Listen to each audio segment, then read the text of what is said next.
It's time to take A Therapeutic Dose, a prescription-strength reality TV podcast that explores the intersection of reality TV and therapy. Possible side effects may include entertainment, strong emotional reactions, and/or laughter. Here are your hosts, Ramona Ramirez and Margie McGee. Hello, everybody, and welcome to A Therapeutic Dose, where we meet at the intersection of reality TV and therapy.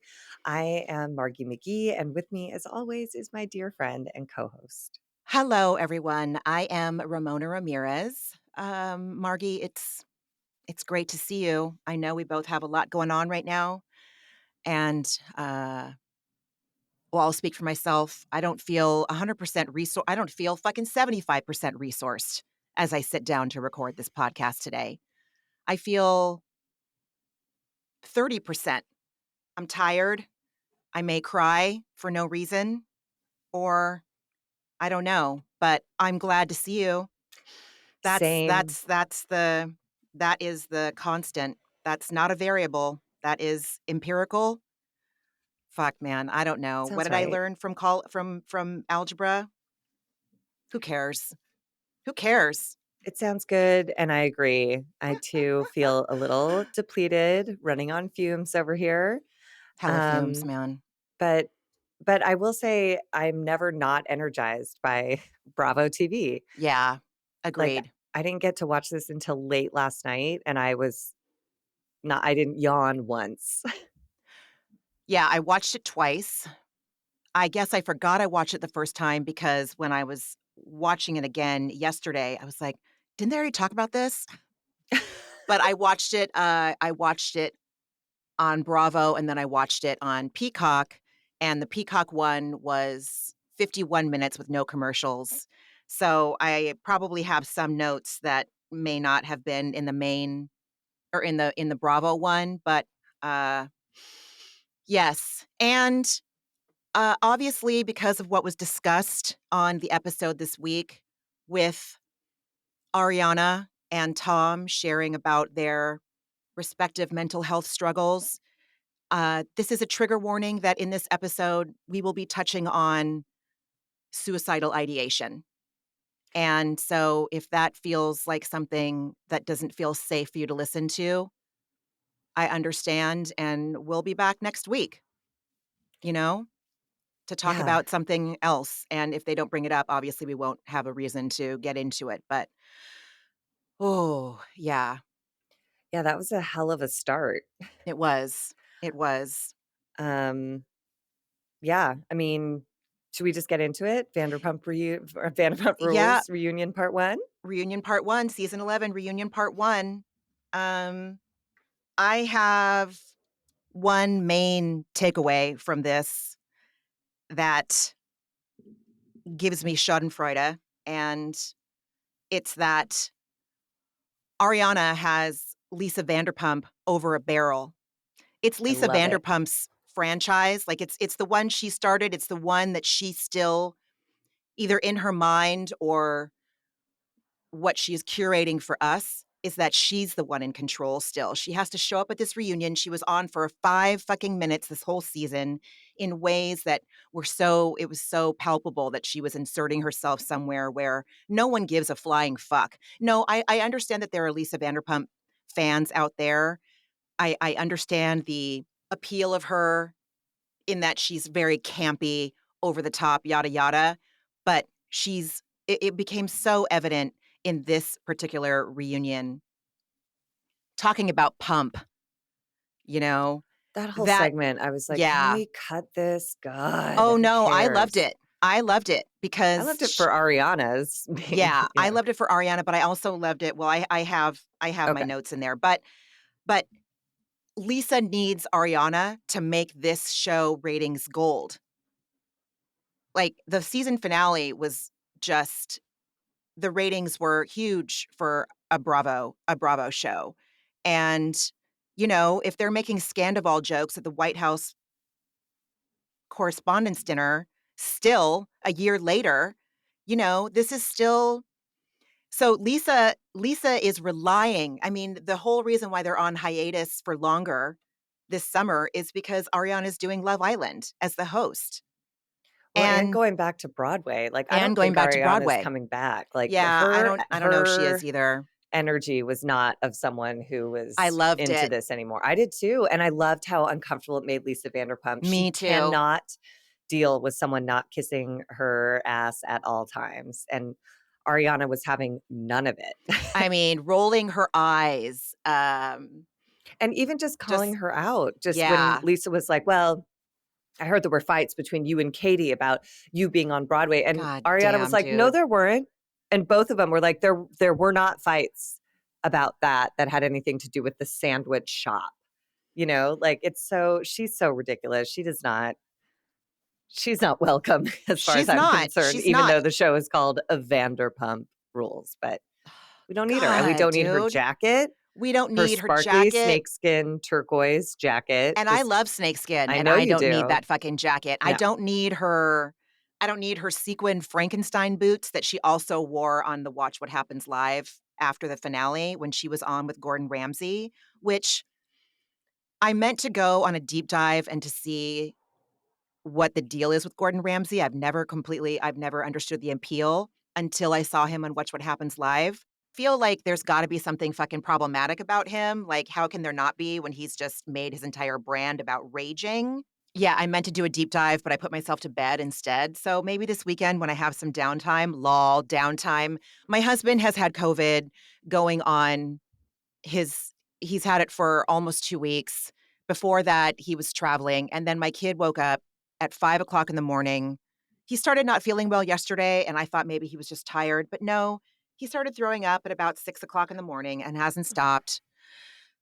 So, I am I don't even remember why the hell I started talking about Because Gordon you put Ramsay. yourself to bed I put instead of myself to looking into bed. Gordon Ramsay, Yeah, yes, and which was the right choice. I was gonna say that maybe this weekend I'll be able to catch up on, see what's what on him.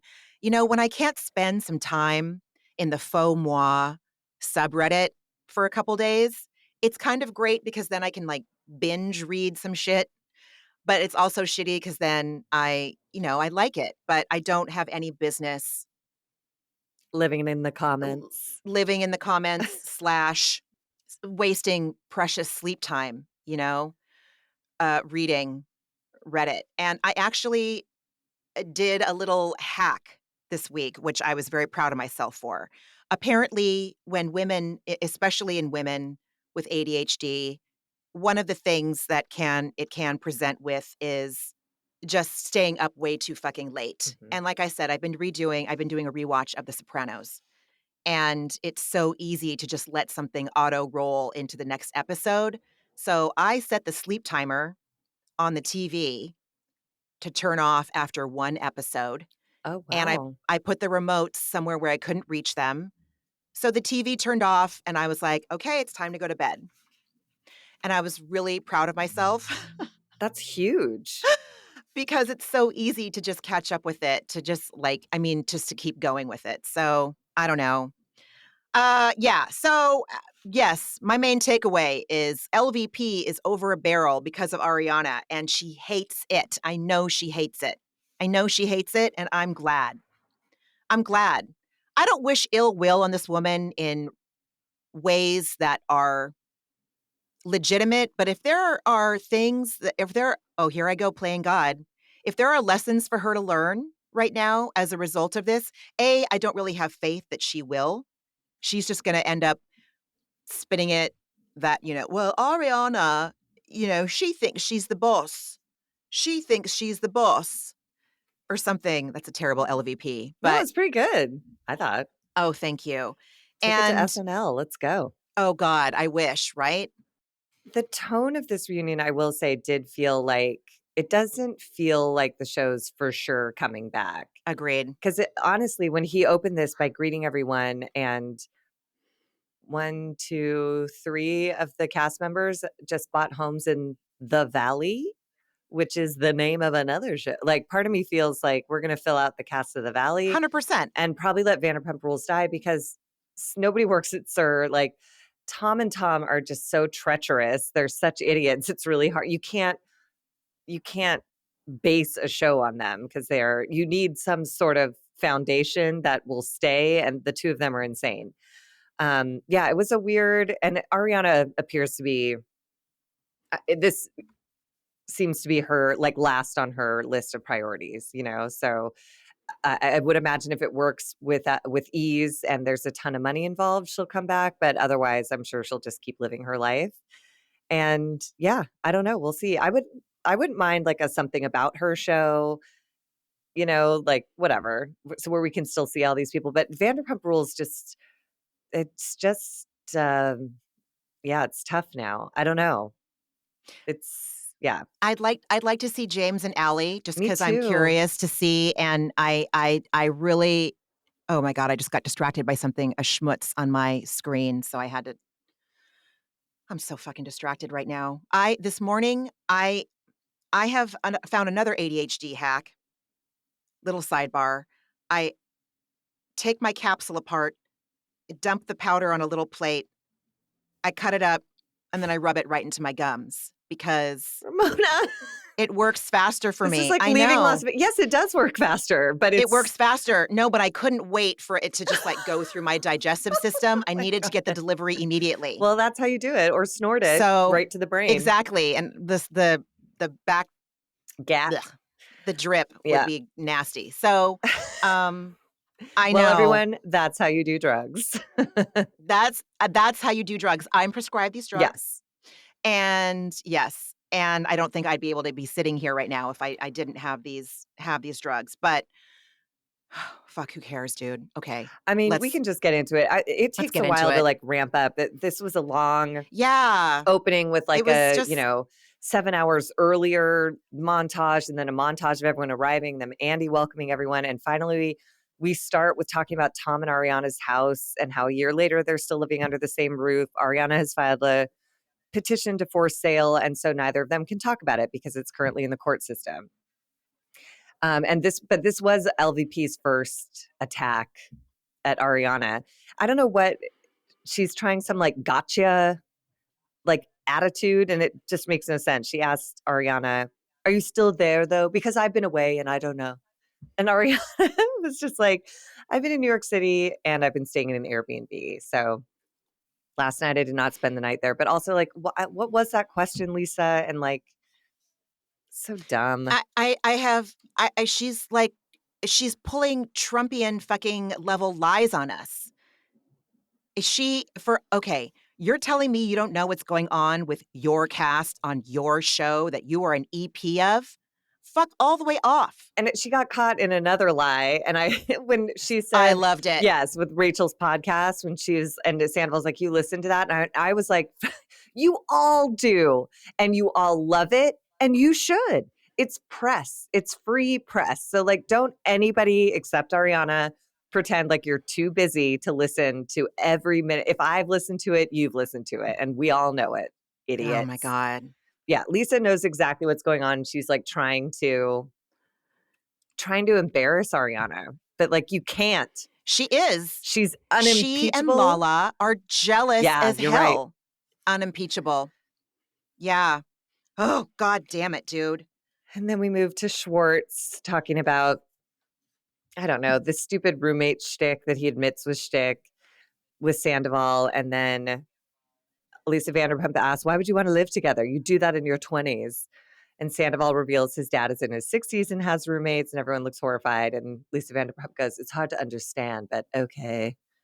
And then Schwartz and Sandoval reveal they're considering going in on an investment property together, which just seems like everything they do turns to diarrhea. Like, why you have the Montezuma's touch, like you're Oh not. my god, the Montezuma's touch. But I also don't believe anything they're saying. So I was Hell just like, move it no. along. Right. Agreed. And then it finally gets interesting for me when we get to Rachel. Did you have anything before? No, no, I don't. I don't. I yeah, it was just I hate it's like I love reunions, but I hate the whole, "So, what's going on? You did this, this, and this." Like, yeah, we all just watched, we all know. It's literally on page 6 or Daily Mail or, whatever fucking blogs we all read. Like, we know what's going on. Why are we talking about this? Who cares? I mean, I did think it was interesting, and I'm glad they touched on Rachel. Oh, Rachel for sure, but I mean, like, in the beginning when Oh, Andy's yeah. like, "Oh, you bought a house and you're pregnant and blah, blah," and, I just don't care. No, it's not of any interest. Um, No. but Andy said that, he notes that Rachel was the only one who opted not to return, and this is when Lisa Vanderpump says, like, "Well, her behavior's been so erratic, and I didn't know if she'd come back, and now that she's gone scorched earth on this podcast, denigrating everyone," and then Sandoval said, like, "You listen to that?" And she goes, "Well, I don't, but from what I've been told by your podcast team," like, what are you talking about? You do too Right? listen. Whatever. This is all Rosario, crazy. does Rosario bring her tea? Rocio. Rocio, oh my fucking god, I'm a terrible person. No, you're not. She hasn't been on screen in, like, Okay, you're right. years. We haven't Oh seen my her in god. forever. Oh my god. Okay. Alright, I'm Um, gonna forgive myself. I'm gonna forgive oh, myself. yeah. Rocio, yeah. "Rocio, can you bring me a cup of tea and then tell me what the fuck happened on the podcast?" Yeah, and can you do it wearing booties so that your shoes don't touch the floor, but my shoes can touch my floor? She's a monster. She's a terrible person. She's a Um, terrible person. Sandoval claims he encouraged Rachel to take time away from everyone, including him, to make this decision. And I again, I don't believe anything Tom Sandoval says, and I don't know Nope. if I ever will again. And then Andy asks if anyone regrets their conversations from the reunion last year. And this is where Lala starts to absolutely drive me up a whole wall. Um, Lala says, had she come back, healing might have happened because time, with time and space, there could be room for that. But she stands by everything she said. Ariana says she stands by everything she said. And Ariana stood firm, saying she had the courage to face her perpetrators and she can't believe she was able to show up that day. And Tom Sandoval just like hung his head. And then this is where it all goes off the rails. Andy says it was probably hard for Rachel to show up that day too. And I was like, sure, I guess, but because of circumstances she created. So I'm less inclined to go boo hoo for Rachel. If you have the balls to have the affair, you have to have the ball. You don't have to, but you absolutely should have the balls to show up and face the music without applause. So I didn't, this was the beginning of a whole where I was like, why? Lala says Rachel should be given credit for showing up because Ariana had the support of the world. And wow, Tom and Rachel really, they were really tough bitches for showing up. And I was like, nope. Nope. Nope. No. They were supposed to. That's their job. Yeah. That's It's their that whole job. thing about why are people praised for doing the baseline minimum human behavior expectation? Like, it's And crazy. don't they have to show up at the reunion in order to get paid? Probably. Yeah, so in the end, it's completely selfish anyways. It has nothing to do with courage. But again, I just stand by, like, you don't get to claim that you have courage when you're the one who committed the offense and at that point had no contrition. You don't Neither show up one to of pay the them was piper. telling yeah, neither one of them was telling them the truth at the time. No one was apologizing. He was still blaming Ariana for wearing a t-shirt, and that wasn't sexy enough. Like, I don't know what Lala's angle is here, but I'm not on board. Mm-mm. Mm-mm. Oh, Lala was so fucking awful. Yeah.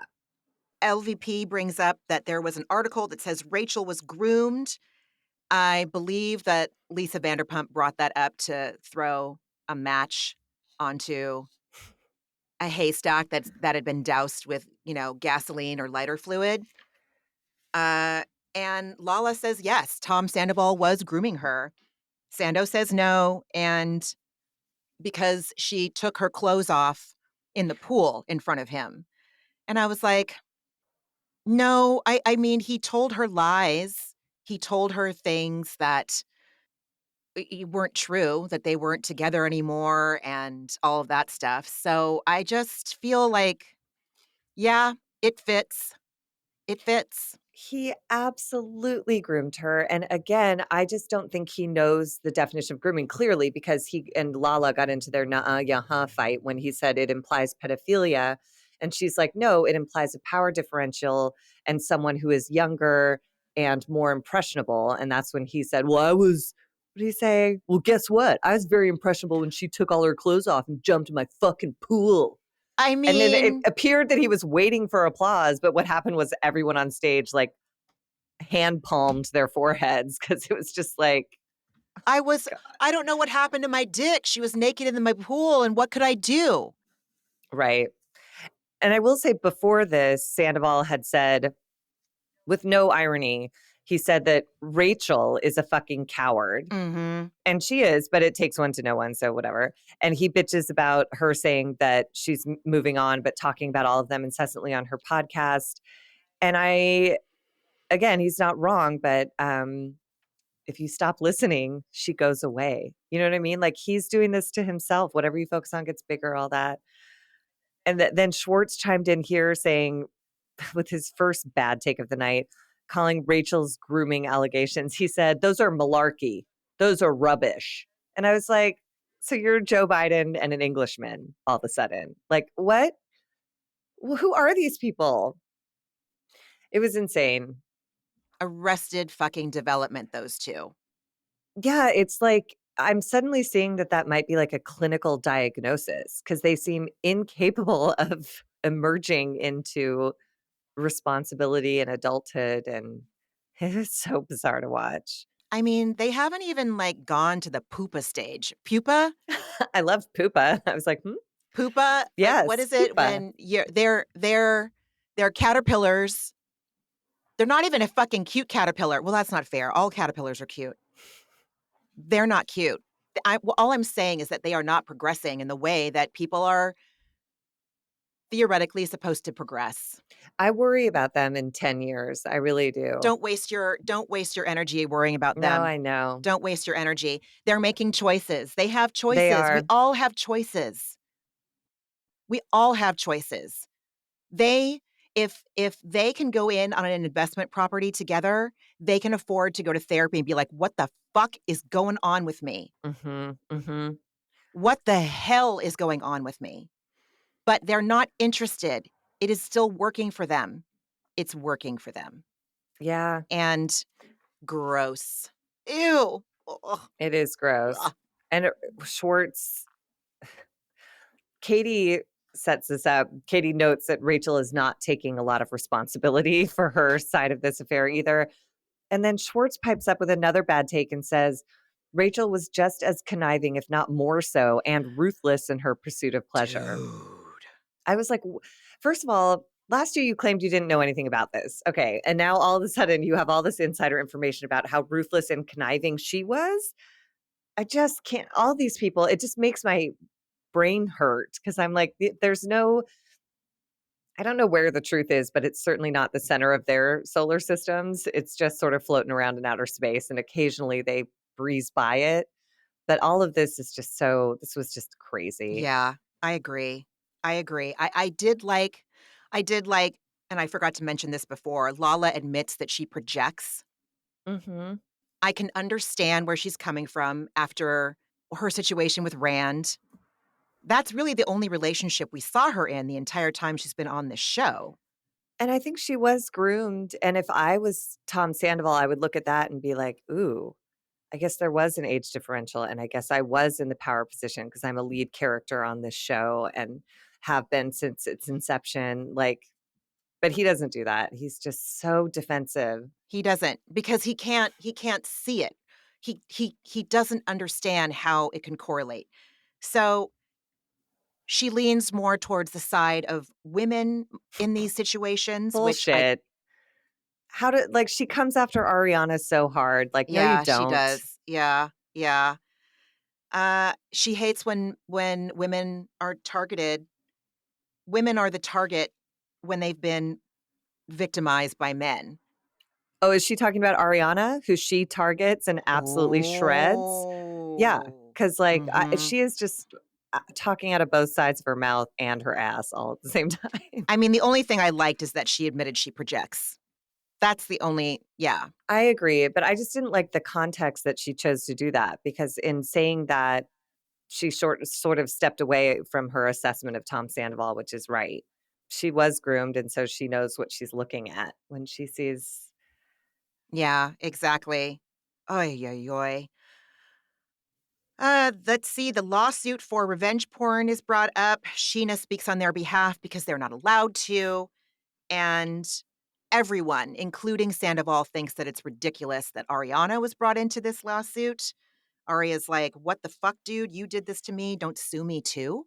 You know? And I don't know if it was revenge porn. I do not think it is okay for anybody to show pictures to somebody She else without didn't. their knowledge. She sent it to She Raquel did not, right. to say, "I've seen this and you're dead to me," and that was it. And it's because she picked up her boyfriend's phone and her gut told her that she needed to It's look. not revenge porn. Like, Rachel is so out of line, man. She is really it's so ugly, but Sandoval also just without any irony and falling completely flat, said, he's shaking his head like, "To come after Ariana, I'm questioning if she has a fucking soul. Like, it's insane." I'm like, "If she has a soul, you orchestrated all of this?" Like, he's really just trying to, like, put it off on her now. It's insane. They're all insane. Like the young people say, "He's doing the most." You're really doing the He's just most. doing everything. He's just throwing all spaghettis against every wall to see if anything will stick. And I love James because he's all of us. Andy asks, like, "What do you think of this?" And he just goes, "I'm exhausted hearing about it and talking about it. I'm over it." And then Andy was like, "Well, you brought her into a group," and he just goes, "Sorry." I love him. I really like him. I loved his fucking suit. I loved his whole outfit. I really I really don't I just yeah. I reserve the right to change my position on him at any time, but for right now, I really am enjoying James. I enjoyed him all season. I would watch the James and Brock show for the rest of my life. I wanna see them go to New Zealand and learn the haka and, like, all that stuff. Oh my god. They're both, like, growing up, and we're watching it because 'cause they're cast members on the show, and it's I agree. I encouraging to agree. see however minor and in whatever direction people choose to become adults. Right. It is a choice. It is a choice. It's not an Every easy day. choice. No. Every fucking day, every minute of the day, it's a choice. And it's so rough that that's how it is. It's rough, Mhm. but it's the truth. It is the truth. Someone brings up Tom Sandoval's suicidal ideation, and we see the flashback back to when he was having a conversation with Lisa Vanderpump where he tells her about it. He says he's better now and his actions are scrutinized and it's hard, and that he said at some point that he's not super smart. Like, okay, your actions are not scrutinized just because we have nothing better to do. Your actions are scrutinized because 95% of us can see that you are willfully slash woefully slash by design not making the choice to take responsibility or see your part in it. See your part. And that is it's not we're scrutinizing it because you continually shock us with the depths that you can go to avoid taking responsibility for your choices that kept going. The non-apology, the podcast, the recent interview comparing himself to OJ and George Floyd. And regardless of the explanation and the backfill he gave us on why it was like that, Lala didn't want to talk to him about it because in case he did end up making that choice, and so did Sheena. They both made that. Well, they said they didn't wanna condemn Sandoval for his behavior, and then, if he did take his own life, they wouldn't have been able to live with themselves, but it should have been noted, and maybe we can note, that no one person is ever responsible for that action. Like, there are I don't know that every case of suicide from, is because of mental illness, but the ones that are the result of mental illness are the result of an illness. You wouldn't take responsibility for someone dying of cancer, so you Right, can't or a take heart attack, responsibility for right. someone's mental illness overcoming them, like, it's a disease, so, yeah, that made me feel sad, but I also don't know because Sheena later has the right perspective where she tells Sandoval, "Then, you should have just left, like, if you thought that was bullshit, her suicidal ideation, then you leave, and we'll pick up the pieces that you leave behind," but Ariana has this excellent point. She has dealt with suicidal ideation in the past. I will say that I have as well. I have more than one time. And oh, I can't believe I'm saying that out loud, but it's the truth. And I can't speak for everybody who has that experience or has wondered about it. I will say that when I have been in that place, it is because I felt like the pain and the hopelessness felt greater and less likely to lift than the alternative. And that the only thing that kept me from doing it was like my family and my friends. But so I invite people to get curious about when people make that choice, the pain that that person must have been in to make that to have that be a consideration, you know? yeah, I mean, but I stand by in, like, the most intense mental health instances, it's not a choice. Yes, you're It's like right. you've lost control of your brain the same way, like, you're not in control of your heart valves or your, cancer Yes. cells, like, You're right. it's You're right, Margie. yeah, That's what I'm um that was my intent, like Katie said, if it was not the yeah. impact of what I said, but that was my intent, is that you're right, it doesn't feel like a choice. It does not feel like a choice. It feels like it feels like the only Well, and I option mean, or yeah, uh, yeah. y yeah, I don't know. I I know. don't know. It's an illness, it's a disease, it's a sickness. Some people go into remission, some people get cured, and some people die from it, and, Yep. you know, that's why I get so upset with Tom Sandoval throwing it around like it's I don't even know if he knows what suicidal ideation is. I think he felt like he was in a really dark place and didn't know if he'd ever get out of it. But I suicidal ideation is taking that quite a few steps further, and I don't hear Tom Sandoval using language that makes that, um, clear to me.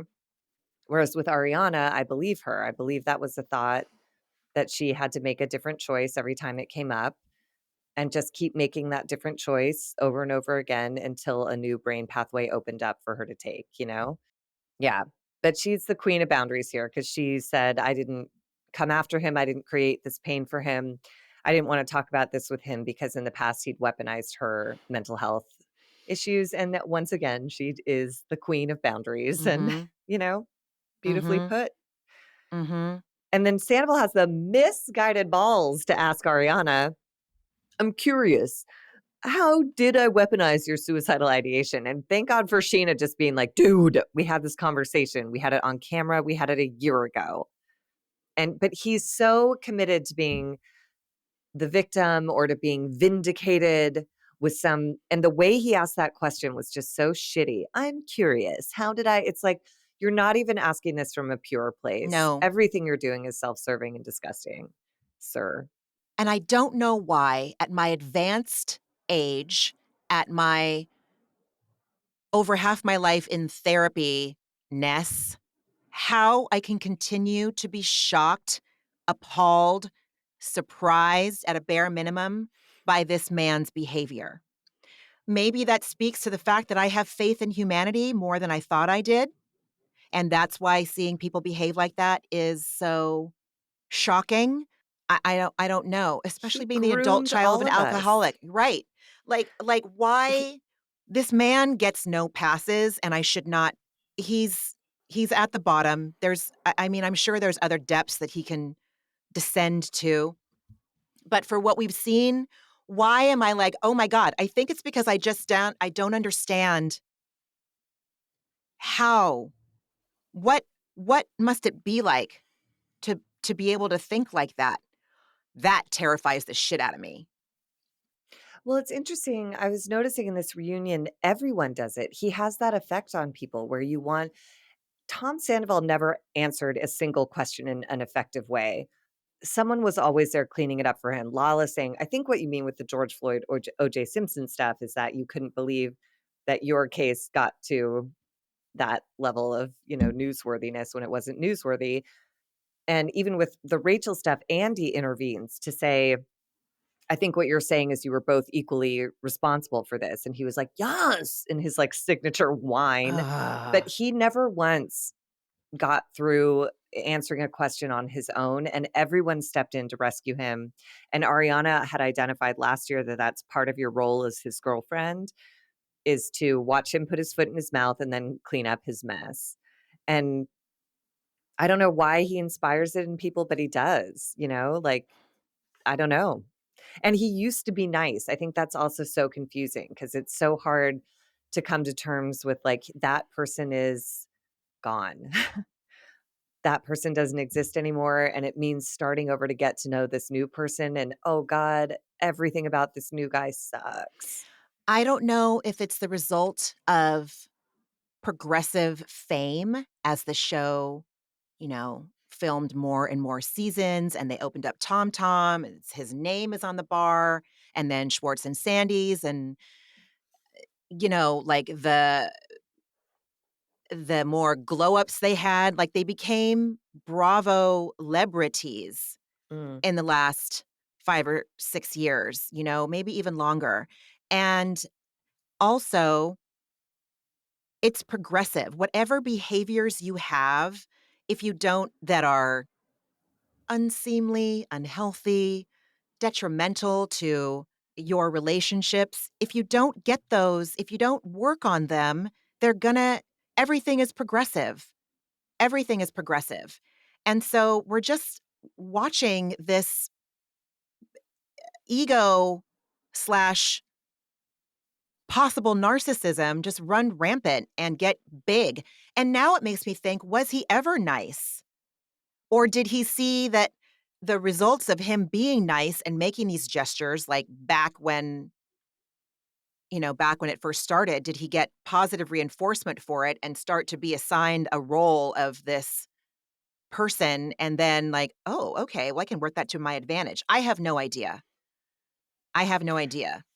I think we've talked about it before, how they say that, like, age and money just makes you more of who you actually are, Oh, and so shit. time is passing and money has come in, and I think this is who he actually is.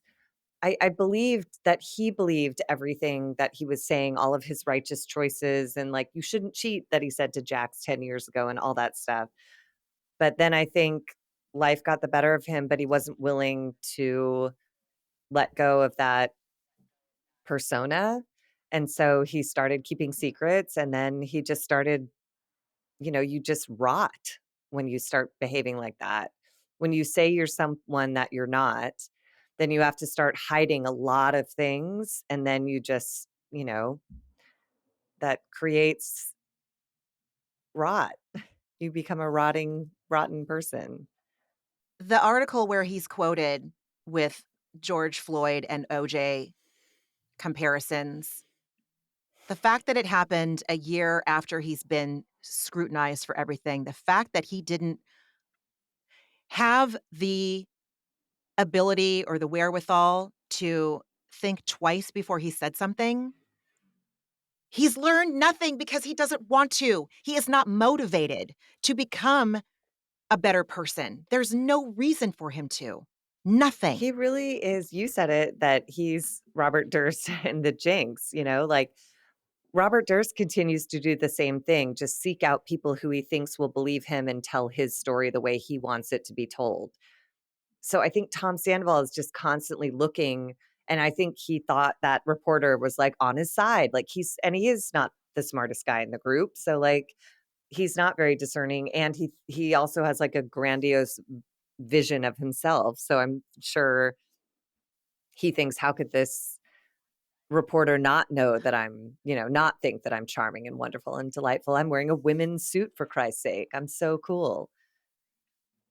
Anyways, He further defends himself saying that he didn't believe Ariana, saying that it was a textbook manipulation tactic for Oh my Ariana to say, god. Oh my "If you leave, I'm gonna god. kill my," like, it's just all so bad, and Ariana denies that she ever said that language anyway, like, the whole thing is so messy, and he has no business talking about it. He should have just absolutely he just does everything wrong. I don't know what to say. Lisa Vanderpump, in her only redemptive moment, noted that Sandoval spoke about his suicidal ideation on camera of his own volition, and Sandoval betrayed Ariana's confidence entirely when he spoke about her suicidal ideation on camera. And then Sandoval gets all defensive and he's like, "Yeah, but I knew she wasn't gonna do it because there were 4 other things that she said she was gonna do, and she didn't do those either." It was Oh like, my "You're god. insane." And Lala shut down, thank God, and was like, "You have to stop basically fixating on semantics and just stay on your side of the street, dude. It gets so messy when you try to cross over and tell everyone else what's wrong." And Sheena, that's when Sheena said, "If you wanted to call bullshit, you walk out the door and let it play out how it does." And Katie affirmed that, and as did I from my couch. I was like, "Yeah, Yeah, my note if you was really that don't believe it's Lala, true, then get out." right, Lala and Sheena for that matter, they both were broken clocks to me. They were absolutely right about that. Mhm. Jesus Christ. Ay, ay, ay. Yeah, and then LVP also broken clocked when she says, "Don't say sorry," and then tack a "but" onto it. I can't Mhm. remember what. I'm sure it was Tom saying something about it. I think that was Sheena. Sheena, 'Cause Sheena said, "If you wanna call bullshit, you leave," and he was like, "Well, I was going to, but," and she goes, "There's no but on that there's sentence. no "but." It's a Right, complete sentence." right, exactly, and it's true. Mhm. I'm not gonna apologize like Joe did, you know? I apologize to people when I don't have an expectation to get anything in return if it could have been like a two-sided street, and, yeah, anyway. Oh, Jesus. Then we get into, I love Andy Cohen saying in the wake of this breakup, "You are taking 2 steps forward and 10 steps back," to Tom Sandoval, referring to his ridiculous presence in the press, and this is where we get into the New York Times article where he paired himself and his press coverage to that of George Floyd and O.J. Simpson. Oh god, and then Andy gives Sandoval the opportunity to explain how he's actually growing whilst all we're seeing is him still stepping in it, and Sandoval gets all shitty and sarcastic, and he's like, "What, give a sales pitch for myself?" And James, God bless him, warns him. He goes, "Don't make it worse now. Think about what you're gonna about to say." Like, but then Tom tries to explain his stupid behavior, and that's when Lala takes over. And I resented Sandoval for saying, "Why is CNN talking about a cheating scandal?" My notes, I feel like they're very disjointed. Reunions do this to me. There's so much shit being, like, thrown at us, and there's no chance to catch up, so I write down what sticks out to me, and Katie Katie's, you know, it's evident that she's been going to therapy because she says that she brings up the intent versus impact. It doesn't matter how you meant it. It only matters the impact that it made. And so your job, our jobs, if you choose to, is to take a beat, think about how what you're trying to say might land. And if there's a possibility it's going to land like a fucking bomb, think if there's a way you can say it differently, you know? And I mean, I've been told that. I have been told impact versus intent.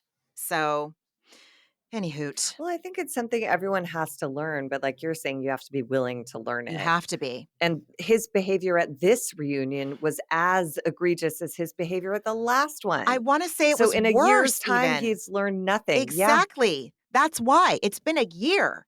It's been a year. And you know that he lives in the comments as well. So 95% of people who see what's going on are wrong? Like, he's surrounded himself with a bubble with that makes sense yes to him, men, and good for him. Craig, his assistant, Craig and Kyle Chan, and Schwartz. Well, and yeah, I Jesus did Christ. love like Sandoval tried to play it off with that whole New York Times thing saying like it's clickbait, or maybe Brock brought that up and said nobody read the article, and Brock's like, I'm not paying for a subscription to the New York Times. And I'm like, buddy, first of all, it's $2.99 for like 15 years because the press needs money. Everyone's desperate for right, And second exactly. of all, and Sandoval's like, Did you read the whole article?" And Brock said no. And Andy, as did I, said, "I did." And it was terrible. And this is where Andy said, rightly, he advises Sandoval to fire his PR team. And you could just see it fly in one ear and out the other. And I was like, Tom Sandoval, your boss is giving you really good advice right now. And you're so up your own ass, you're not even going to hear it. What a shame. Then we move into Lala's segment, and I just like don't really care. She's having a baby girl, her custody's not settled. Lisa comes at her for being emotional because she's pregnant and thinks she shouldn't be dating because she's pregnant. And so Lisa's just like repping misogyny up there. I mean, really, really, she is dick riding misogyny. What is her attachment? Why? She is abominable. She is abominable.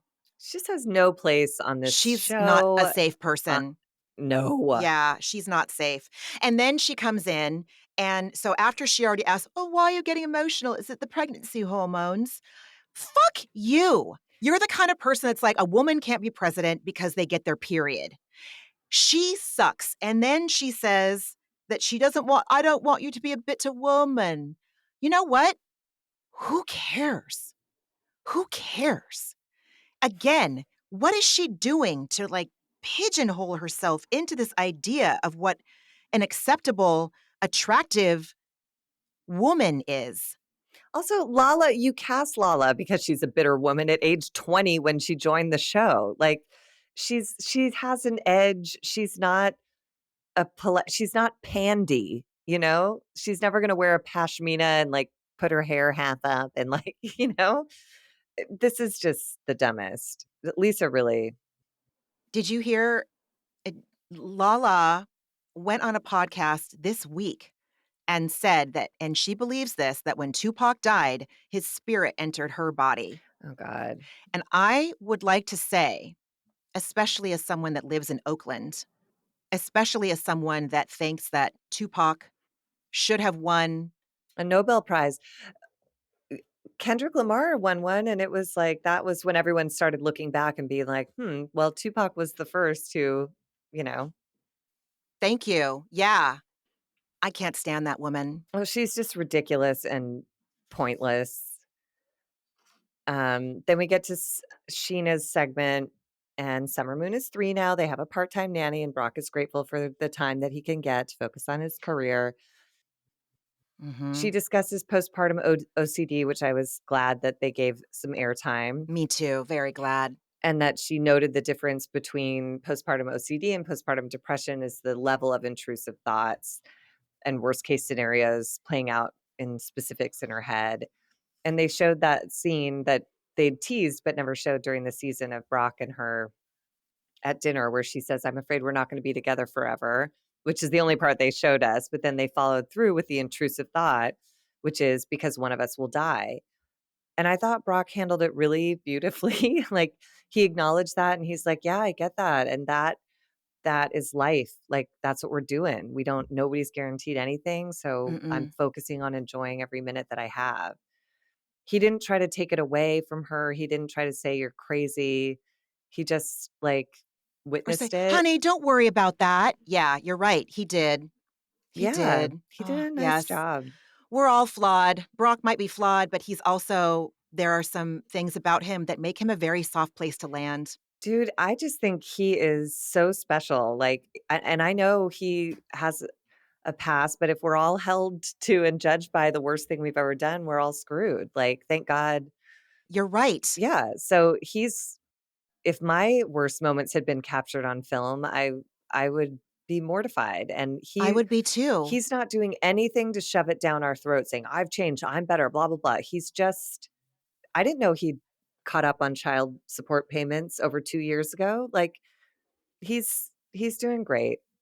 And I did wanna say I thought, Sheena kind of perfectly summed up what anxiety, depression, and OCD feel like when she said, you know, Brock had said that he's just focusing on enjoying every moment he has with Summer, and Sheena said, "I know, but that joy makes me sad." And I was like, "That's depression. Is everybody listening? That's depression, that's anxiety, that's all of it, just right there in that ball." We're like, it's not that you're not present for the joy, but you're aware of what how it could vaporize, and then the OCD triggers all the ways it could vaporize, and then you're robbed of the joy. It's just You're waiting for the other shoe to drop. mhm. Yeah. And it's a continuous, like, ruthless cycle that for me, without medication, I could not break, so And I have to say, and it sucks, like, I'm sure I have a lot of unresolved trauma still around the whole thing about becoming a mother. I won't spend a lot of time on it. I'll try to be as succinct as possible. I know it happens every day, all day long, all over the world. People become people have people have babies every day. As soon as the baby is born, the mom is, for all intents and purposes, persona non grata. Everything is on the baby. Everything is on the baby. And so, as a mother, I will speak for myself, but I don't think I'm alone in this. And also depends on how you became a mom. Like, was it the way you wanted to? Was it not in your vision? Was it like, being an adult child of an alcoholic definitely informed how I reacted to becoming a mother and the way I became a mother, like how my kid was brought into the world. And I don't know how much attention or I mean, because we all know that men dominated the medical field, including obstetrics and gynecology. So they were the ones deciding what studies to run, et cetera, et cetera. And so it is just there's so much going on, but there's only attention paid to the baby. And I understand that because the baby can't vocalize needs in any ways that make sense to anybody right away. All we know is that there's crying and there's sleeping. There's crying and there's sleeping. God willing, that's the only thing. I mean, heaven forbid you're born with a baby that needs like acute medical care right from the jump. I can't imagine how that feels. I think that birth is traumatic regardless of whether or not it goes by your plan. It's a huge thing for your body to go through.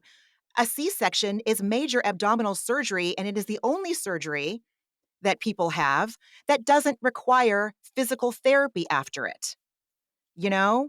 Like, well, I don't know how physical therapy can happen after you have open heart surgery or triple bypass or whatever, but it's like, uh, don't quote me on that. I'm sorry. I'm so tired. But what I'm saying is that it's just, and I am projecting right now. I am projecting.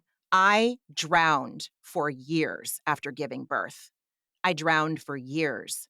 And I considered myself to be a warrior kind of woman, a strong kind of woman. And it leveled me. And the Venn diagram with postpartum depression, postpartum OCD, ADHD, like, it's just like, it's all the same. It's not all the same circle, but the little slivers that are respective. Like, I did not have intrusive thoughts Sheena did. Nope, not at all. But the PPD, for fucking sure. The PPA, for fucking sure. Like, and my doctor's there, my psychiatrist is like, "This medication is okay while breastfeeding," and I didn't do it until I was like, "Oh my fucking god, like, I can't survive anymore," and then I finally, you know, agreed to take it, but I'm just saying it's becoming a mom is some it's it's not for the faint of heart, and yet everyone takes it for granted because it's just as common as being able to breathe in and out. It's just nothing. That's my opinion. I don't know. At least in this fucking society. I mean, it's interesting, like, there's a lot of attention right now on this subject, and it's one of the reason that The Valley is sort of worth watching because there's a new mom who's struggling with postpartum depression, and you watch her come into admitting that that's what's going on. She's like, it's not just the baby blues. Like something's really wrong. Like I can't stop crying. I don't think I'm a good mom. I'm failing it everywhere. Like everything's a disaster. And there's a woman who's pregnant for the first time. So hopefully that show gets a second season and we get to see her journey. I just feel like, I don't know. I don't have the personal experience, but just from the women in my life, it does seem like the pregnancy, it's like, "Oh my god, so much focus on the mom, everything about the mom, take care of yourself, do right by yourself, get rest, let us help." And then the baby comes and it's like, "Oh my god, is the baby okay? Baby, baby, baby." And mom is just like the piece of meat that had the baby and now It's like 100% true. so it must be really extra confusing to go from this like heightened attention of people, hopefully standing up on the subway to give you their seat and like you're very important and everyone's aware that you're doing a very important thing in your body. And the second that thing pops out, they'll just like knock you out of the way, go like coochie coo to the kid in the stroller and just like elbow the mom out of the way. Like it seems like it would to me would probably be shocking like the change in It just is. the public's demeanor around a human being now that something is on the outside that once was on the inside. And the baby's fully dependent and needs all of that attention and care, but it doesn't mean that there shouldn't be a reserve for the mom somewhere. It should be part of postpartum cares, like check in with a psychiatrist once a week or psychologist or whatever, but, God, no, just put the baby in the car, get out of here, and good luck. One thing I will say about San Francisco is that when I would take public transportation, it was uh, 9 times out of 10, people never gave up their seat for me, Oh, even when I was, no. like, heavily pregnant. I would have to mad dog people, and it was fucking tech bros. Fuck you, and old ladies, Yeah, and old ladies. No, okay, but old ladies need to that's sit. hard. God damn Yeah, it. that's the So, thing. okay, you're right, you're right, you're right, One you're of, right. Oh, shit. but there should at God least damn it, be Rona, come on. no, listen, you know, whatever. It's all nobody's yeah, it just I'm sorry to hear that. When I was in New York, when I was living in New York, I do remember like New York is a tough city, but I do remember being on the subway and the buses and noticing because they have signs saying with an image of a person with a walker and a lady with a bump. And they say, please give up your seat. And people did. And I was always like momentarily heartened by that. I was like, oh, that's nice. And then I did. And like, it's that whole thing of when that good behavior is modeled for you, you just do it. And it feels really good. Cause Was then this before smartphones? probably it was 2000, 2001. Oh, shit. You're right. Cause nobody's looking up and noticing. Post 2007, maybe Oh, maybe that's man. when shit changed. Dude, I don't know, but listen, let's just hold on to that. I don't need to fucking Debbie Downer it like, "Well, that was before iPhones, Margie, that's why." No, That's yeah. a whole other show. Who knows? Who knows? But then we get into Sheena and Brock and their trip to Australia, and this to me, it sealed my delight in Brock. He's doing such a good job.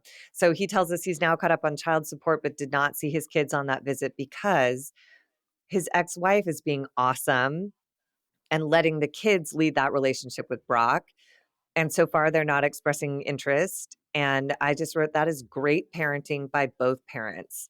Yep. She's letting, because we were forced to spend time with our dad, and it was just you cannot force people to, like like and respect someone, it's just not, Nope.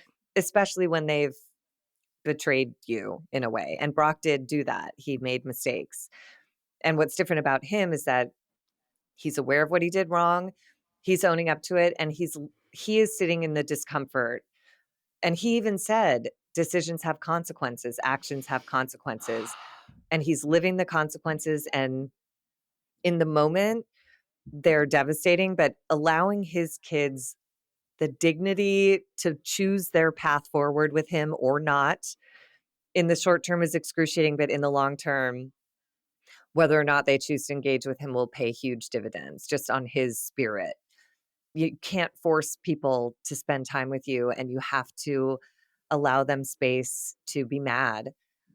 And even when you've come around to understanding that you did wrong, they're on their own timeline, and I just really appreciated Brock for giving them that space, and you could see how much it hurt him, and everyone on the stage was weeping when he was acknowledging that Summer Moon is his second chance at parenting, and I love Lala and Katie for praising him as a dad. That was clearly Me really too. important to him, Mhm, mhm. and I don't know, like, that I just look at him and I'm like, I he's doing the hard things, and he's doing great. Remember a few episodes ago when we compared our fathers to Brock, How we wish you we had know, Brock or how we wish Davies Brock as was a a dad? dad. Right. Mhm. So, yeah, I wasn't forced to my mom definitely, like, she did not force me and my sister to spend time with my dad, and I remember and how twisted is this? How twisted is it that after all of his behaviors as when I was a child, I still felt tremendous guilt setting boundaries or making the choice not to see him. My family, my extended family made me feel real guilty and real shitty for not spending time with him. And it started a fracture in some of my relationships with them that never fully healed. And my heart remains broken about that to this day. And uh I the reason why I would want Brock to be my dad is because this is an example of living amends. This is totally an example of living amends. Like, he I don't believe that he was rehearsed or PR'd on this either. I think that these were obviously the emotion that he was expressing. I wish men could just let the tears fucking fall instead of just swallowing them, especially someone like Brock.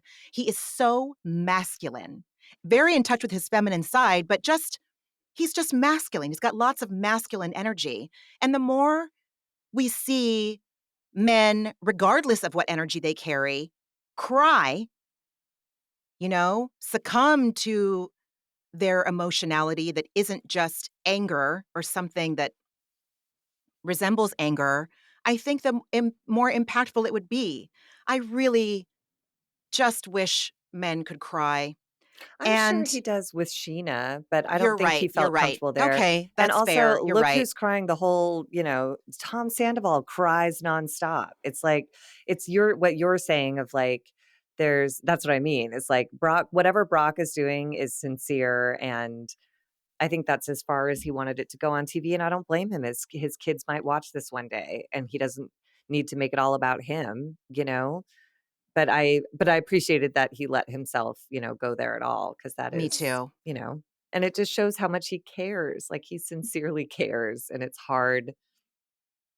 I mean, for him to be the one that says actions have consequences. I know when someone else was defending him, they were like, "You're a great dad," and he's like, "Sure, but actions have consequences," and it was like, "Yes, Yes, sir." and Mhm. yeah, like, he is living in that gray, and living in the gray is so fucking hard. It's painful.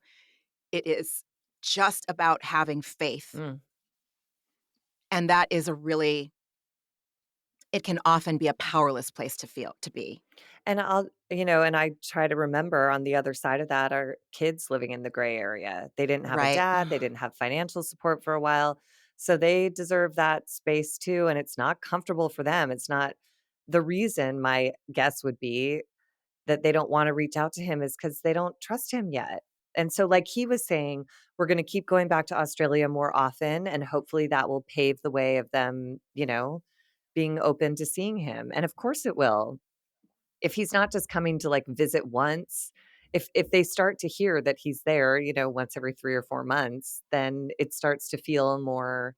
Anyways, I appreciate him for having a long range plan on this, and not forcing anything, and I appreciate that ex-wife too for saying, "Look, when the kids say they wanna see you, we'll make it happen," but they haven't said a Oh, thing. man. Let them be kids. We we need more parents, more grown-ups, period, to let their children have agency over their own lives. And I don't mean let them fucking eat cotton candy breakfast, lunch, and dinner. I don't mean that.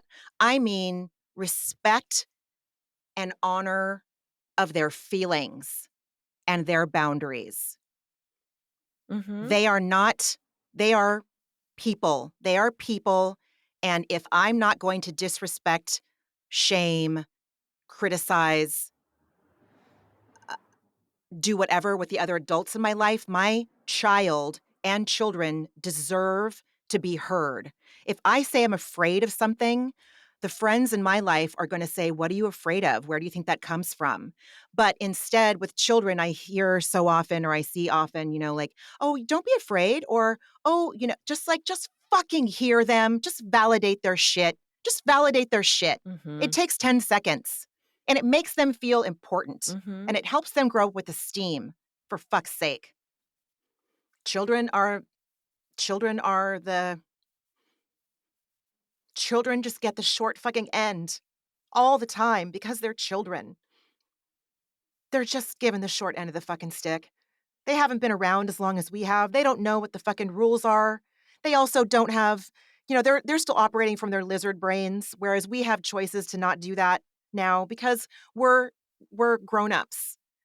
They don't know that, grabbing a toy from somebody else when it's not their turn, they don't know that that's wrong or not even wrong. They don't know that, like, there's a whole protocol to keep doing that.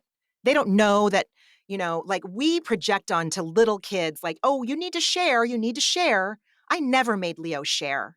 If he didn't wanna Ramona, share what is this no, message? no, Tell listen, me. because if he was playing with his toy at the park, like, if he had a pail and a shovel, and he didn't feel like sharing it, I would say to the kid, like, "You know what?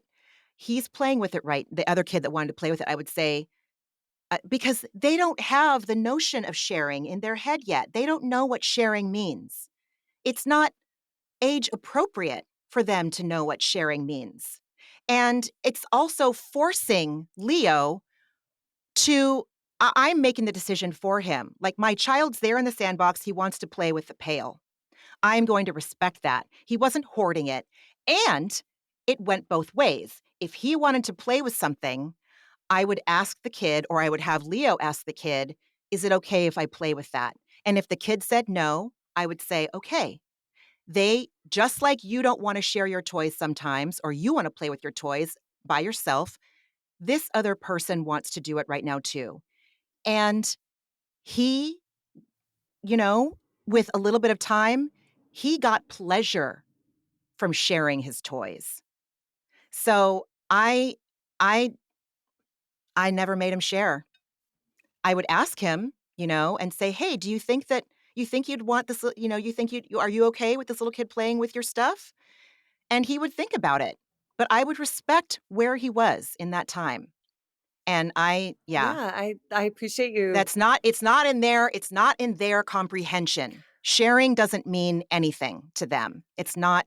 Well, it's interesting to hear you say that he got to the place where he did it with joy because I wonder, like you're saying, if that came because he knew that he could say no when he didn't want to. Maybe. It's because I wonder if we get greedy because at least kids in the 80s, the message was share all the time. If you're like in a public space with your toy, you share it.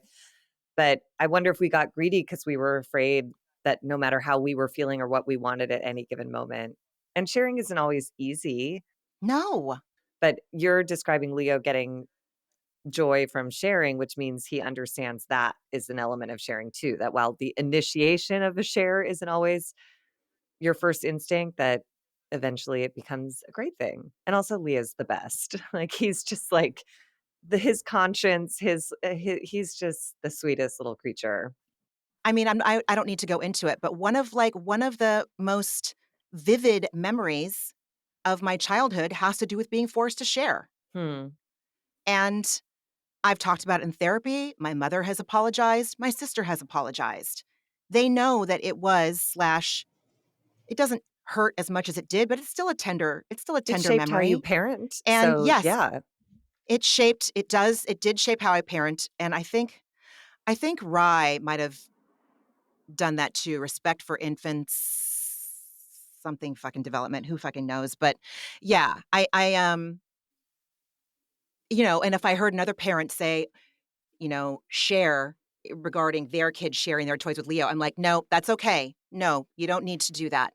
He Yeah, and also it might have taught Leo that, like, he doesn't always get to do whatever he wants all the time, like, he might wanna play with that kid's dump truck, but he doesn't he doesn't get to, and that's also Mhm. part of life, you For know? sure. But yeah, anyway, Interesting. that I don't even remember how the hell we got started on that, but Well, oh, just that giving your Brock kids and his agency and ex. respect. Yes. Yeah, and Brock and Yeah, his ex are both doing that, and Sheena is in full support of it, and I I loved loved her it. for that too. Yes, agreed, agreed. I loved how Katie Maloney apologized for her past judgments to Brock, specifically to she gave an eye to eye mea culpa. I apologize for my past judgments. She has expressed her amends extremely genuinely and said that she is a harsh judge of character and she knows it's a defense mechanism. And I was like, there is a prime example of someone walking the talk. That is how you do it. That I don't think she's in any 12-step rooms, but that is a 4th step. It's like, who am I mad at? Why am I mad at them? What does it threaten in me? And, you know, she identified all of that, and so with that clarity, she can see how he's changed, and she can give him his flowers for being a good dad Mhm. while acknowledging, that she came down on him because of something in her, not because she knew anything special about him. Yeah, that was a lovely moment, and he received it so beautifully So too. beautifully. And oh shit, I had a thought. Damn it, what was I gonna say? Oh my god. What were you just saying that made me think of this? 4-step, Katie acknowledged, Brock, he received it real nice. I don't know. It doesn't matter apparently. It's okay. Yeah. Yeah. I thought it was Um, great. it was, and then we move into Ariana, and Andy starts by listing her 10 million accomplishments that have happened in 1 year's time, and it is amazing and incredibly hopeful for anyone who's, lost or feeling down or, has experienced a jarring moment in life. It's like, anyways. And then, of course, we focus on the boyfriend, and LVP has another misogyny moment where Jesus she's asked, "Are you Christ. living with him there?" And Ariana goes like, "No, he has his own apartment." And she talks about considering being bicoastal. I don't know why everyone is up her ass for this relationship to go the distance. It's just not relevant to me, so I don't care. And I did love her for saying, when everyone said, if you moved on too quickly, she said, "I'm not going to put my life on hold until I'm healed. It's going to take me a long time to work through this. I don't know when that day is, and I'm not going to stop enjoying people and things in life just because I'm not completely untraumatized." So, Yeah, and it's yay. true. And I love that Katie was basically echoed that, like, all of us are gonna be processing we're all, hopefully, ideally, going to be evolving. It's the journey.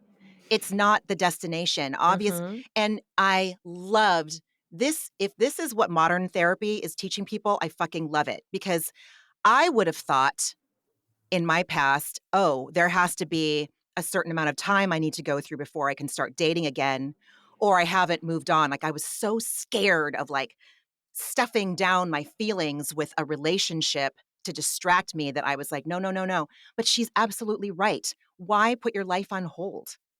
Why?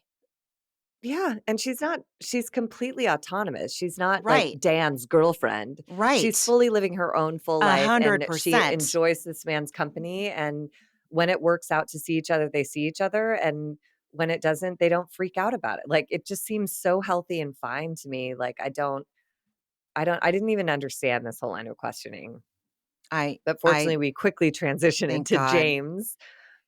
Um, Andy asked him why he thought it might be easier for Ariana to get together with Dan in such a short period of time after her breakup than it was for James with Allie. And James just laid it out, saying Rachel was the it girl after they broke up, and he was iced out of the group. But I loved him for saying I had faith that they would come around, and Ariana was that the it girl. no, that Oh, Rachel was. Rachel was the it When Oh, when after they broke up. James and Rachel broke up, yes, everyone was like, "Rachel, focus on her, blah, blah, blah." And meanwhile, she's doing all this devious stuff, and James basically just said he wrote it out because he knew that everyone would come around to love Allie, which we all have. She's the living best. And he just said it is what it was. is what he said. And I was like, it is what it was. And then Schwartz makes another incredibly stupid comment that does not apply. I don't know where his head was at. He said of Ariana, toward the end of a relationship, you're sort of mentally thinking of a way to transition out of it. So maybe it's not so shocking when you start dating someone so quickly. And it's like, and James starts stammering, and I'm with him because he's so frustrated with the level of lying and denial up there. He's like, there was no transition. It was a complete, nobody knew that Raquel and Tom were sleeping together. Ariana was completely blindsided. She wasn't transitioning at like whatever. It was just, and then I love Brock Davies because James is like, whatever, but I don't care. I'm fine. I'm over it. And Andy was like, doesn't seem like you're over it. And Brock says, you know what, James, you've shown so much growth. And he felt sorry that he made him feel badly about the launch of his relationship with Allie.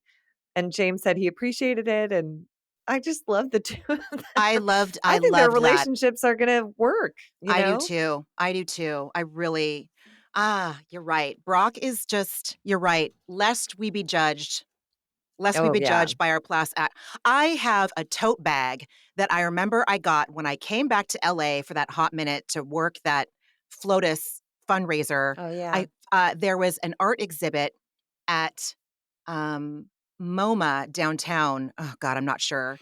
And it was a bunch of Chicano artists that had been formerly incarcerated, and they were doing an exhibit of their artwork. And I bought a tote bag that I still love and cherish to this day that said in this beautiful lettering, "We're a whole lot more than the worst we've ever done." And like, yeah, I've behaved in ways in the past that were hurtful to other people that you could probably say behaved badly, but I also worked really hard to change the behaviors I had that hurt other people and to make direct amends whenever possible to the best of my ability quickly. And it just like, I need to get that tote bag out again. I think that exhibition was part of the Homeboy Industries. Was The it? It was, Yeah, right? It was in 2012, the summer of yeah, 2012. I mean, Father that's when I Greg was there. Boyle. So Yeah, I who love he's Father Greg amazing. Boyle, For anyone who doesn't know, Homeboy and Homegirl Industries are they Father Greg Boyle takes at-risk and formerly incarcerated people and puts them to work in these bakeries, and the gang success members. rate, Yeah. yeah, the success rate, basically the message, and now proven over time, is that if you have somewhere to go and something to do and some kind of purpose, it's just a lot of those situations come out of a structureless, resourceless place that people are born into. It's nobody's choice. So, anyways, and I love Father Greg Boyle because he always says, in time, everyone always realizes that kindness is the only strength there is. And I stand by that. Oh God, I don't 100% agree because again, I wouldn't be kind to Matt Gaetz or Ivanka Trump or But what any would of it those get you? fucking You know, scumbags. like in Um, time, it's like it'll have no impact on them and it'll just agitate me. So I've expended all this energy on someone who isn't going to change. I need to think about this before It's I hard. It's really hard. But agree. like yeah, it's sort of Father Greg Boyle wrote some books, and it's sort of, you know, yeah, because you would approach one of these people at his organizations with tenderness and, you know, kindness, and but I guess it's because 'cause they're making an effort. I don't fucking know. Yes, I don't have they're any making an answers. effort. They're making an effort. So shout out to Homeboy Industries and Homeboy Yes, Bakeries and Homeboy Cafes. If you're in the LA area or close to LA or find yourself in LA, just Google Homeboy Industries. Go get yourself some delicious baked goods or lunch. You and can they go ship. and yes, they ship and you can also get some real cute merch. Yeah, real cute I always get merch. so happy when I see someone wearing Homeboy Industries Mhm. merch. Anyway, yes, Then we touch down on Sandoval's new girlfriend, and I just don't care. She doesn't I watch don't the give a show. flying She's a fuck. model, she's a baby. She may or may not be on his wallpaper. And Lisa Vanderpump, again, had a weird moment. James was explaining this wallpaper. in what he called their washroom. And he's explaining that on the wallpaper is an image of Leo DiCaprio leaving Chateau Marmont with a a brunette supermodel who they think might be this woman that Tom Sandoval is now dating. That's the point of the story. And Lisa Vanderpump pipes in and goes like, what were you doing in his washroom?" And it was like, why are you talking? It's This a has nothing to bathroom, bitch, and you're from fucking England. You should know. It's a double, yeah. I think it was WC, the water closet, wash. well, I think Ariana clarified it's their mud room, so it's Oh, whatever. And so it okay. but I think James But just meant it had a still, washing machine, but also who cares who is my point. cares? Why are you She's such a talking, waste, Lisa? dude. Ugh. She's so annoying. Then we do this dumb bit about Lala and Schwartz flirting maybe. And this where Lisa Vanderpump again made me crazy. And she goes, "I would love to see Lala and Schwartz. That would be a wonderful thing." Get out. Get out of here. I got to indulge in my Schadenfreude last night when Andy brings up the closure of Pump. I also said, "Who gives a fuck?" But she Right. says, she's like, "Well, the restaurant was open for 10 years, and that means it was successful." And Ariana's like, "Really?" And rolls her eyes, and I was like, "Eh." I know. It's weird because it is successful, but that's how done Ariana is she's just like, "Whatever, lady." And then she says it was because the rent was too high, and then they're all, au contraire, mon frère, because the landlord came out and said there was no rent raise, and then Lisa just doesn't say shit. She doesn't answer it at all. God, I can't stand her. Schwartz made me cringe when he's like, "Oh, you mean like it's gonna dilute the brand if we bring over all the pump stuff?" And I was all, "Dilute the brand? What brand? Steampunk meets shabby chic? And Nicolon? that's Big not the ass." TomTom brand, that's the Lisa Vanderpump brand, so Exactly. Like, God, I mean, I honestly, just don't dude, care. I don't care And then we either. sort of get into the delays about the something about her, um, opening. And Lisa Vanderpump, this is where she tries to rewrite history, claiming there were disagreements between Ariana and Katie. And the girls are just, they're like, "Actually, none of what you're saying ever happened." And I just wrote, the truth is so powerful because they just absolutely shut her down. She was trying to implicate or instigate drama, and they're just like, "Oh, no, we're going to have none of that. That's not what happened at all." And I believe them. I think it was just endless city red tape. And I'll be curious to see next week when it opens. And I loved how they did it very calmly. They were like, "No, actually, that's not accurate. That's not it at all." And they weren't interested in convincing her. No. They knew the truth, and they're like, "Listen, if you wanna go out and believe these lies, like, feel free. It's a free country. Use your brain space however you want to." But Well, and that's it not what just so happened. clearly shows that Lala was communicating with LVP because as this plays out, we find out that Ariana hadn't watched any of the season. And while Lala did sort of semi forge a friendship with Sandoval, Ariana said she appreciates that Lala has been transparent and that she's, talking about how she's working through things of her own. That this just bummed me out because clearly Ariana trusted Lala, and they're about to watch the last 6 minutes of this episode where Lala says, "I don't know when you're who you think you are to get cheated on. Suddenly you're God. You're acting like Beyonce." No wonder Ariana is absolutely reduced to tears because she gave her the benefit of the doubt. She trusted her, and Lala is about to humiliate her and break her heart. And that is almost unbearable. Like, I can't stand Lala. Can't stand her. Can't stand her. And she would be the first person to go off on girl code, girl code, girl code. I wouldn't ever date Schwartz because you're my homie. I just don't believe you. She fucking blows. She fucking blows. Like, yeah, when LVP is like, "Date Schwartz," she's all, "No, because Katie's my homie." Except we're about to get into a whole section where Lala is trying to call out Katie. And again, the truth is so powerful because Katie just sits still. Lala says Katie DM'd her talking shit about her custody battle, which she did not. And I do love Katie for just owning. She's like, "Yeah, I did call her a clown and I said she needs a therapist, but like everyone needs a therapist." And I was like, "Yay."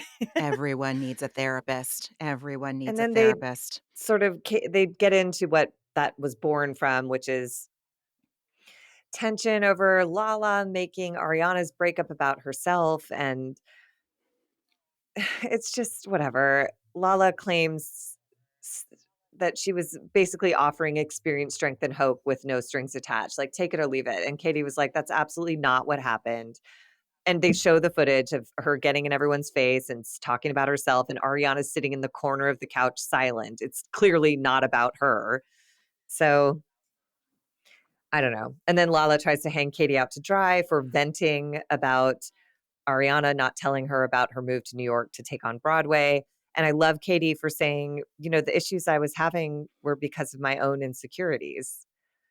And they were because I guess she was venting with Lala appropriately about how there's so much public support for Ariana going through her breakup, and they had both been through divorces and got none of that.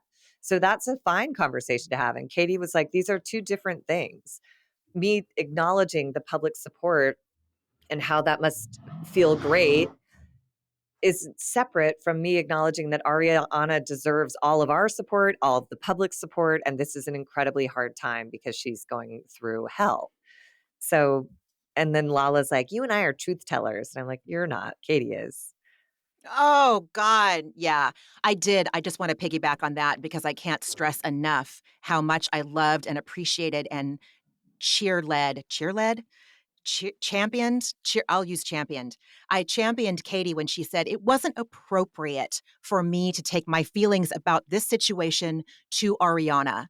And I loved her saying it in front of Ariana because Me Katie said, too. it was just drama. I just needed a place to vent. And if you're not a safe place for that, I'll take it somewhere else. But I'm not taking it to Ariana because it's not real. There's nothing here that it's just me needing. And Katie just said, like, I would have liked more lead time to know she was going to Broadway. Ariana nodded. So clearly they discussed whatever about this they needed to discuss. But it didn't affect the sandwich shop. It didn't make Katie a liar. It didn't make her someone who conceals shit. She said she yelled at Lala because Lala was trying to get her to throw Ariana under the bus on camera. And Katie was like, no, that's not what this is. I'm just annoyed and wanted to vent to a friend. Oh, I thought it was just fucking chef's kiss. Yeah. Chef's kiss, things I do in my own life, things my therapist has suggested, things that, you know, a lot of my family and friends also practice. Yeah, and we go out just on the last little beat of Lala with her written line, saying like, "You said if I fuck with your business, if you come for there's something about her, I'm gonna come for your business." And I was just gonna say, well, there's something about her, more like there's nothing about her. And it's like, well, you're too late for this line because they just said it's open. So like enjoy yourself. And I loved Katie because she just goes like, oh, okay. Just not going to get in the ring with this idiot. She's not there to listen. She's just there to like do what she did the whole season. As Ariana says in the preview for next week, just yell until you're right. Dude. Oh my god. I mean, I don't know. I feel like okay, in this episode was good in the fact that we saw moments that both touched us, like Brock, James, Katie, Ariana, these people taking, you know, responsibility and exemplifying what it looks like to own your shit and not have to grovel, but also just like these beautiful, clean apologies and these beautiful, clean admissions of, I was wrong then. This is how I made that decision. And I'm so sorry. Holy shit. Like to see that kind of, I don't want to say it snowballed, but it happened quite a bit. It was Well, and you can impactful. feel it. Like you can feel even through the Yeah. TV, you can feel the tension unwind. It's like Yeah. if that's what it feels like through the TV, people, imagine like what it's like in real life. Tom Sandoval would be so much less like this and gosh and don't like there would be so much. We've seen him. We saw what he was like when he was a person who is living in his own truth, whatever that is. If it's sleeping around, who cares? It's just like the truth is It's so true. The truth does set you free, It like, does. It does set you free. but it's also true that first still hurt like hell, so Yeah, but it it's so will. fucking worth it. I'm excited to see what's gonna happen next week. I'm excited not excited, but I'm curious. I'm very curious to see what it's like after they show the last 6 minutes of the reunion. Do you think they'll do that? I feel like next week is Oh, maybe they'll Joe. do it the last one? I would guess it'd be the last one because it Okay. looks so emotional, you It know? does. It does. I mean, Yeah. yeah, reality TV, man. Reality TV is there's real in reality TV. We're watching it. We watched it in this episode for sure. Yeah. Speaking of watching, friend, what else did you watch this week? Oh my god. I watched The Jinx because I'm simply obsessed, and every episode is incredible. This was another one where it blew my mind, and again, I was like, "You're so right that Robert Durst is Tom Sandoval," because in this episode, he blames his best friend like, his best friends take the stand, and he thinks they're gonna do great by him, and the woman slips up and tells the truth, and then he winds up making fun of her, and I was like, "This is Tom Sandoval." I could see this exact storyline playing out on this stupid show. God. And his Um, wife is such an enabler. oh my god. Ugh, he's She's so I've gross. wow, yeah. I'm sorry, Ugh. go on. Yes. And then the other thing I watched, and I basically forsook watching all other things because there's a new season of Selling OC, and I just got Oh. swept away, and I watched the whole thing, and I don't remember a damn thing that happened, and that is why I love that show because Mhm. it's just I don't even know if I'd call them pretty people, but they're just like specimens walking around in clothes that I've never seen on racks anywhere. Just like really weird choices in fashion, really strange homes, and a lot of dumb drama. So it's great. How about you? Let's see. I also watch The Jinx, and I'm just really I'm in the grips of my Sopranos rewatch. There's something about being able to binge it. I just started season 3, and season 3 came out in 1990 fucking 9. Okay? Like, 19? September 11th hadn't happened yet. So, like, I didn't have HBO when it was on, and I don't know if as the series grew, like, we would have watch parties on Sunday night, but at that time, I wasn't able to start watching it until 2000 something, 2002 or 3 maybe, and I would have to go get, like, the DVDs or the VHS even from the video store. I remember once I was really, really sick because I worked for an incredibly abusive, toxic, terrifying interior designer in West Hollywood, and he scared the shit out of me, and I would get so sick because of constant anxiety, like, just constant fear and terror every day, and I was, like, sick once for, like, I wanna say, like, 4 to 6 weeks, and so I would drag my ass to the video store, get The Sopranos. I'd have to wait for, like, the ones to come back that I hadn't watched yet. So my point is being able to binge it and watch it now 20 years later, 25 years later is it's good. I can't recommend it enough. And if you've never watched The Sopranos, get thee to a Max account stat.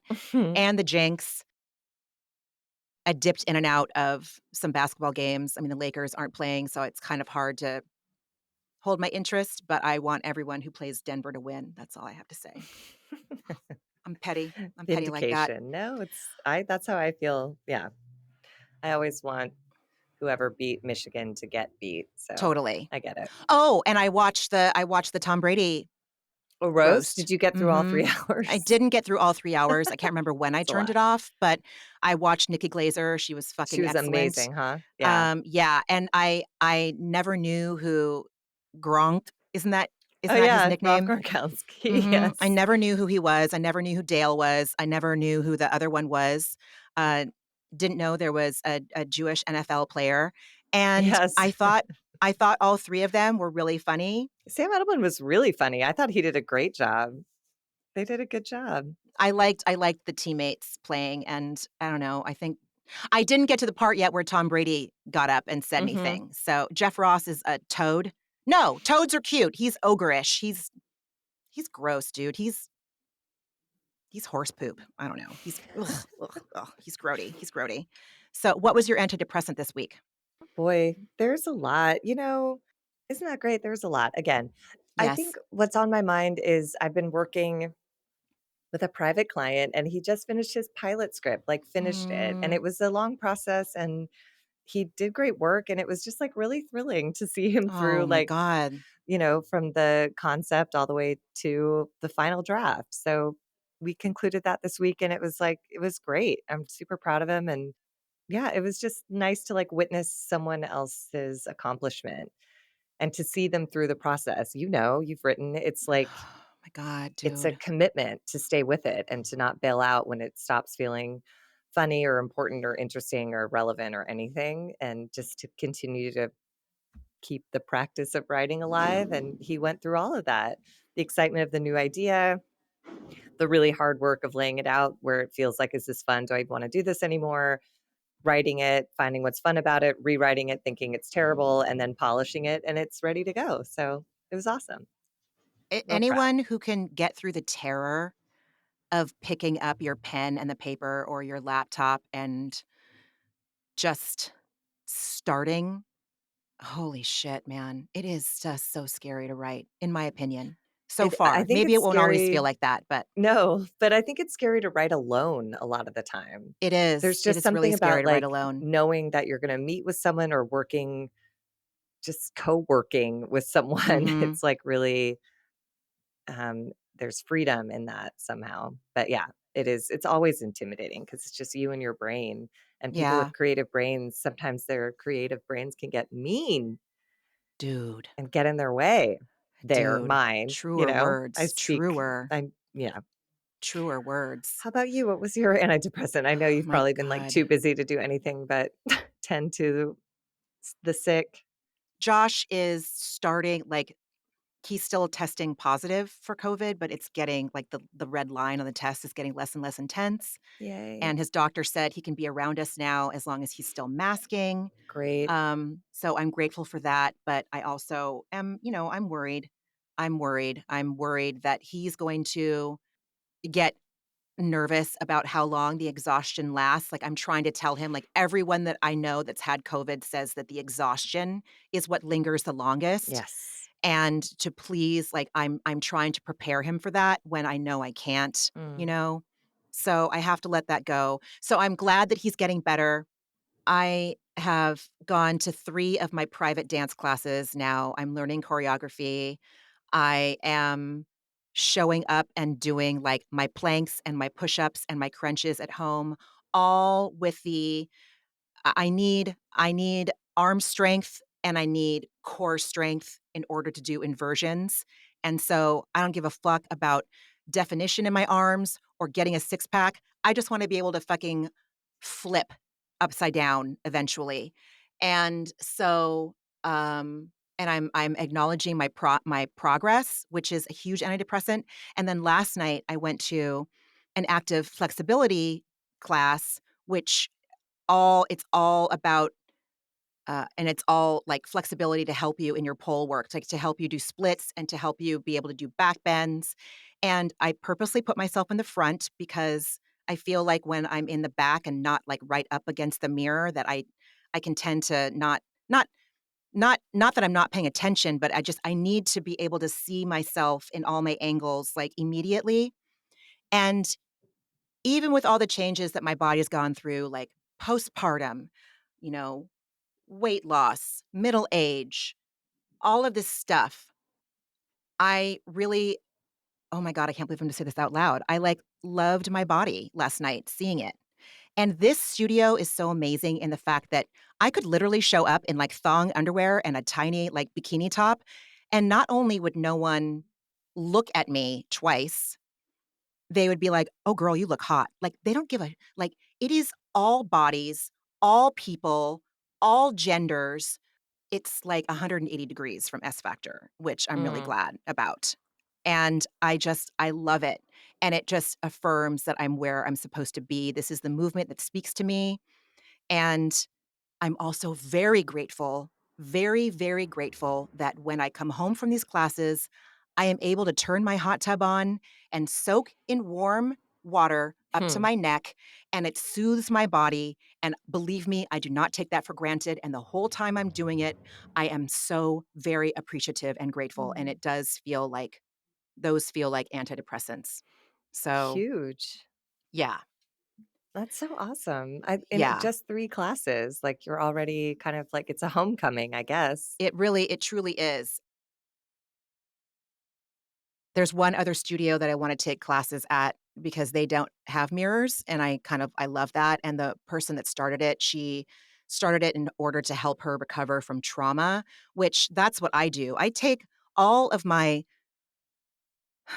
the shreds of low self-esteem and the low self-worth and the self-hatred that I have is what I take into that's what I've always taken into my pole dancing Mhm. classes. Like, it is when I dance, it's like pain and longing and yearning and yeah, if that makes any sense. It's like that's what I bring in to process, and to be in a place where it feels really safe, it's just it's lovely, and I'm so That's awesome. grateful.